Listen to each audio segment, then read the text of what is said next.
You think you know your own mind. You think you're in control. But what if I told you there's a quiet enemy living inside your brain? And it doesn't knock. It doesn't announce itself. It just sits there, watching, waiting, while slowly rewiring the way you see yourself, everyone around you, and the world you thought was real. You might call it unloved depression. Others might call it sadness, lethargy, or just a rough patch. But labels don't matter, because this enemy doesn't care about labels. It doesn't care about your weekend plans, your motivational quotes, or the 1,000 self-help articles you've read at 2 a.m. It thrives in the corners of your mind, where nobody else can reach. It starts small, a thought here, a doubt there. You dismiss it. You tell yourself, I'm fine. It's just stress. But stress doesn't whisper in your ear that everyone secretly hates you, or that your existence is meaningless, or that no one would even notice if you disappeared for a while.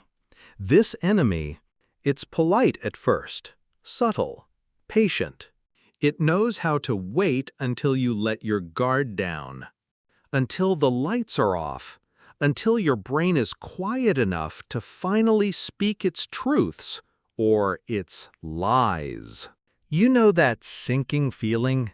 The one that makes you scroll endlessly on your phone at 3 a.m. That is it spreading its roots. It loves the little things you call distractions. Netflix, social media, even that harmless meme page, it feeds on them. Not because they're bad, but because they let it sit there unnoticed, silently drilling its fingerprints into your thoughts. By the time you realize it's there, it's already rewritten a few chapters of your mind without you noticing. And here's the cruel irony. You're the perfect host. You offer it your attention, your worry, your hope, and it turns them into poison. You start overthinking every word someone says, every glance, every pause in a conversation. Your mind becomes a courtroom, and you are always guilty of thinking too much, feeling too deeply, caring too much.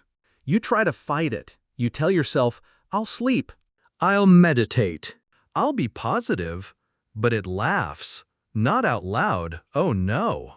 It's too refined for that, but it laughs in the corners of your brain, the same corners where it first entered. It knows all your weaknesses.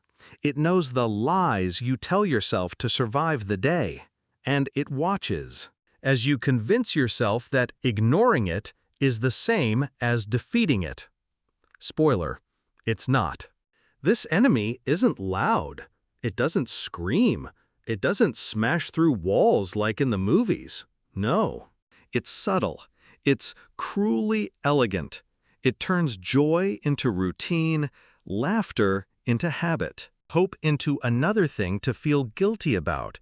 And if you've ever wondered why you can be surrounded by people and still feel utterly alone, that's it. That's the work of this silent intruder. It thrives in isolation, in quiet, in the shadows of your mind. And the worst part? Everyone has it. Not everyone battles it the same way. Some ignore it. Some fight it. Some let it win slowly, day by day, thought by thought, until one day it's no longer a whisper, but a voice that convinces you that nothing will ever be different, that no one will ever understand, that you are, in fact, broken beyond repair. But here's a secret the textbooks won't tell you. It's not invincible. It's not immortal. It only has power because you let it. Awareness is like a flashlight in a pitch-black room. Shine it in the corners. Name it. See it. Acknowledge its presence. And suddenly, it's less mysterious, less terrifying, because fear only has control when it's unknown. So, the next time you feel that creeping weight, that subtle voice in the back of your mind whispering that life isn't worth it, don't dismiss it. Don't laugh it off. Don't scroll past.